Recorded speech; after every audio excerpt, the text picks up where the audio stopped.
काय नाव आपलं? गणेश एरंडे. काय कोणतं गाव आहे? थुगाव. तुगाव. काय तुगाव मग गावामध्ये तर निवडणूक लागली, जिल्हा परिषद पंचायत समितीची. उमेदवार आले का भेटायला तुम्हाला? उमेदवारावरून भेटायला येतात आणि आम्ही दिलीपराव वळसे पाटील साहेब यांच्या माध्यमातून आमच्या गावामध्ये भरपूर कामं केलेत. त्यामुळे आम्ही घड्याळा चिन्ह सोडून दुसरं कोणतंच बटन दाबणार नाही. आणि आता पण उमेदवार ते येणार आहे तिथं.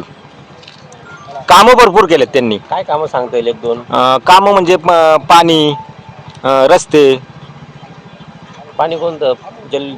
नळ योजना? नळ योजना म्हणा, किंवा दुसरं आपलं खडीकरण म्हणा, प्रत्येक वाडी वस्तीला रस्ता म्हणा, भरपूर कामं केल्यात.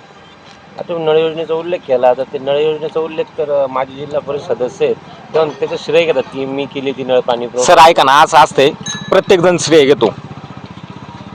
मग वास्तव काय? वास्तव म्हणजे दादा आपलं वळसे पाटलांनी जी कामं केल्यात, 35 वर्ष ते आमदार आहेत आणि आमच्या गावामधून त्यांना भरपूर मतदान आहे.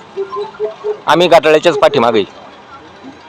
आता तुम्ही म्हणता घड्याळाच्या पाठीमागे, पण गेल्या 5 वर्षाला तर इथं शिवसेनेला लीड होतं बऱ्यापैकी. ते कसं? शिवसेनेला ऐका ना, असं काय नसतंय, थोडंफार 19-20 होतं, पण आम्ही पहिल्यापासून घड्याळाचंच काम करतो आणि आता पण पंचायत समितीला घड्याळाचंच काम करतोय. थुगावकरांचं काय ठरलंय? थुगावकरांचं घड्याळ, दुसरं काय? कोण? आमचे सरपंच आहे भूषण एरंडे, ते पण घड्याळाचंच काम करतात. आम्ही पण त्यांच्या पाठीमागे घड्याळाचंच काम करतोय. काय मग पंचायत समितीला कोणाला निवडून द्यायचं? घड्याळ एक घड्याळ. मग उमेदवार माहिती आहे का तुम्हाला? ऐका ना, सगळं माहिती. तुम्ही आता असा प्रश्न विचारत ना, उमेदवाराचं नाव तुम्ही सांगू शकता का? पवळे. बर. आणि जिल्हा परिषदेचे? जिल्हा परिषद शिवसेनेचे फुले. शिवसेनेचे दरेकर आहेत आणि नाही, घड्याळाचे पवळे. बर. पंचायत समितीला आणि जिल्हा परिषदेला कोण उमेदवार राहील? विजय इकडून कोणाला मत राहील तुगावकरांमधून? झेडपीला फुले मॅडम. फुले मॅडम. नावडे गावच्या ज्या आता विद्यमान सरपंच आहेत त्या. किती मत राहील तुगावमधून या दोघांना? आता सर ते कसं काय मी सांगू शकतो?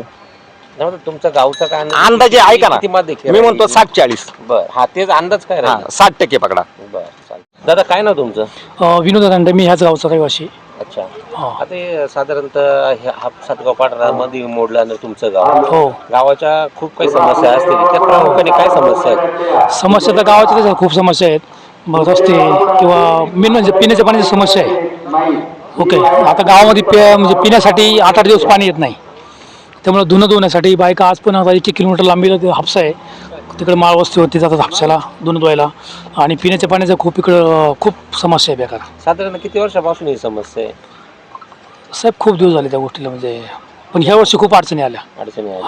मग आता सध्या नियोजन काय टँकर वगैरे चालू केलं भागात? टँकर चालू केलं आहे आता सध्या. म्हणजे आपल्या राष्ट्रवादी काँग्रेस पक्षाचे जे उमेदवार आपले संजय पवळे साहेब यांच्या मार्फत आपण आता सध्या गावासाठी टँकर पण चालू केलेला आहे.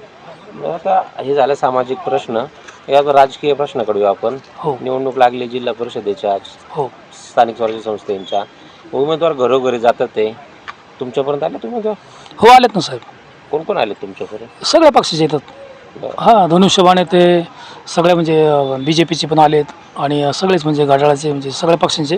राष्ट्रवादी पक्ष असेल, शिवसेना असेल, सगळ्या पक्षांचे येतात आपल्याकडे. आता उमेदवार जे आलेत तुमच्यापर्यंत, त्या निवडणुकीच्या माध्यमातून आलेत का? तुमचा वैयक्तिक कोणत्या उमेदवारासोबत परिचय आहे?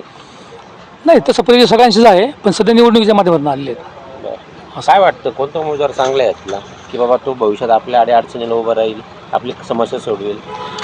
आता पंचायत समिती गणातून बघितलं, आमच्या गणातून तर म्हणजे संजय कुंडे पवळे जे आहेत ते सगळ्यात बेस्ट आहेत. म्हणजे कामाचा माणूस आहे आणि त्यांच्याकडनं खूप काही कामं होतील अशी आमची अपेक्षा आहे. सातगाव पाटणाची आहे अपेक्षा. एक नवीन चेहरा आहे आणि ह्यावेळेस म्हटलं देऊ त्यांना आपण सगळी ताकद लावू आणि त्यातनं एक खूप मोठं काम उभं राहील. पक्ष म्हणून तुम्ही त्यांच्याकडे बघणार का माणूस म्हणून बघताय? पहिले एक माणूस म्हणून, कामाचा माणूस. ते कामाचा माणूस आहेत आणि त्यांना आम्ही लहानपणापासून बघतोय. त्यांच्या कामाची पद्धत असेल, त्यांचं गावकीचं काम असेल, सरपंच पदाची भूमिका असेल पेठगावची, आणि सध्या आता मग एवढं मोठं त्यांनी हातामध्ये काम घेतलं तर मग त्यांना एक संधी देऊ.